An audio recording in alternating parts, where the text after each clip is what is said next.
So this is my 1989 BC Rich Gunslinger. When I bought this, I actually felt like a rock star for the first time. So the year is 1989.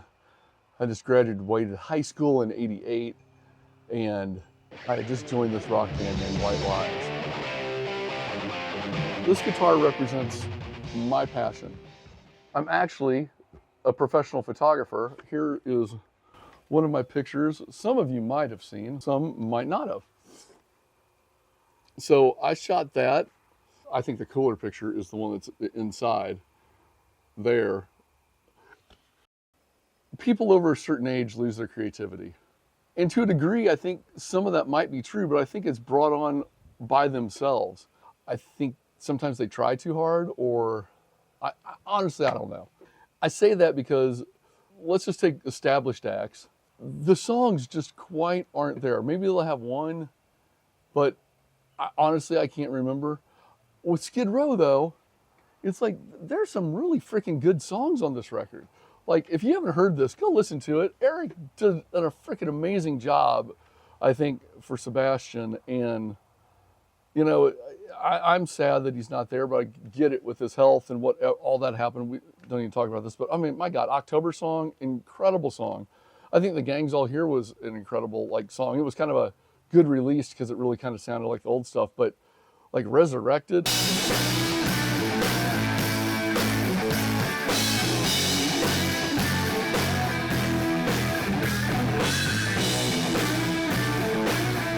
Oh, that's a cool song with a light. There's really good songs on this record that don't feel that dated to me. They just feel like good classic rock songs that are new. I feel right now I'm at the most creative point I've ever been in my life. I think I'm writing the best songs I've ever written in my life. I just don't agree with that nature that we lose our creativity. I do think once you're at a certain age, you kind of lose I jotted some stuff down so I wouldn't forget. But when you're young, we're writing out of a hunger. You know, we're trying to escape. We're figuring out the world. You know, we're trying to get laid. We're trying to prove ourselves. Basically, the word I always use when I'm writing is there's a lot of angst. I think that's something I still have, is a whole lot of angst. It might be because I've never really been successful in anything I've tried, and I still feel that hunger to keep doing it, whether it be photography, whether it be music. I quit music because, you know, really, what am I going to do with music? Nothing. When I had my son in 2005, I pretty much gave it up, put the guitars down, and that was it. Then one time, I'm wanting to say it was 2009, 2010, I was teaching at a conference called WPPI, Wedding and Portrait Photographers International. There's a bunch of people like me that are photographers that used to be musicians. I shouldn't say used to be, we're all still musicians. I don't even know if I call myself a musician, I like playing guitar. We decided to get up and hold an opening night party where a lot of the photographers who played got to perform. And that was really cool because it was all real, all live, not a karaoke contest or anything like that. A bunch of people put bands together, and we got together, we did 2 songs, and I sang and played the first one, and then a friend of ours sang an Adele song. I did Surrender by Cheap Trick. It was kind of cool because I actually went out and bought a Kiss Destroyer record and threw it out in the audience. We had a huge crowd, and it was so much fun, and I felt like I was kind of validated again. Do you all have any stories like that you've quit playing, and then in your new profession, you might mention that you did something like this, or you were in a local band and you played, and people kind of dismiss it like, well, you're not a real player. It was really difficult for me because, hell, I'm photographing musicians for albums and stuff like that, and I never felt like they really looked at me like I was really a musician, but more of just a photographer that played guitar for fun. Hey, breaking in here. This is my friend Jeff, and he is a silk screener and a bass player. And what you're seeing is him helping me silk screen a guitar I have been working on that is coming up in a future video.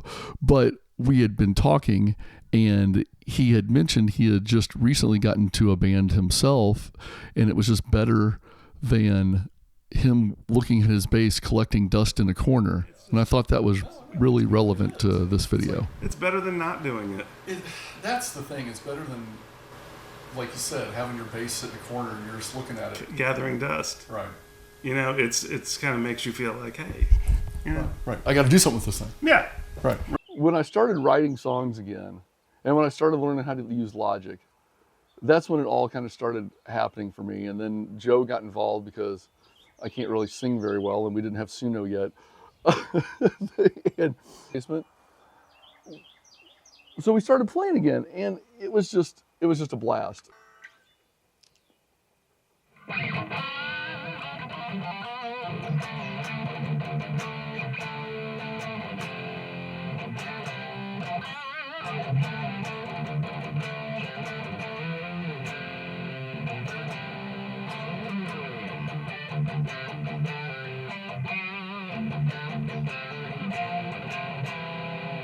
So I stole that from an old White Lies song that went.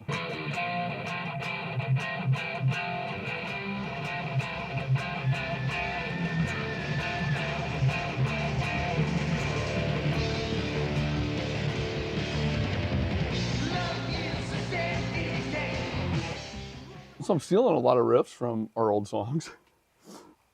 I don't know, how do you create angst for yourself? How do you create energy? If you're above the age of thinking that you can't be creative, I would say go for it. Here's my, I guess, call to action. If you're in a band, or if you write songs and you're afraid to put them out, or you're afraid, hey, drop a link. Let's listen to them. We're not going to judge anything. It doesn't really matter. It's the fact that you're doing something that you enjoy. So that's all I got today. Just trying to be a little encouraging for anybody out there that has a passion for something, really doesn't matter what it is, and isn't doing that for one reason or another, think they're too old to be doing what they truly, truly love doing. I say do it, have fun with it, even if it's only 15, 20 minutes a day. Just do something. But until next time, God bless you all. Oh, and check this out. This is the guitar so far. It's going to be my Dungeons & Dragons guitar. That's a silkscreen illustration from a David A. Trampier from the back of the Monster Manual.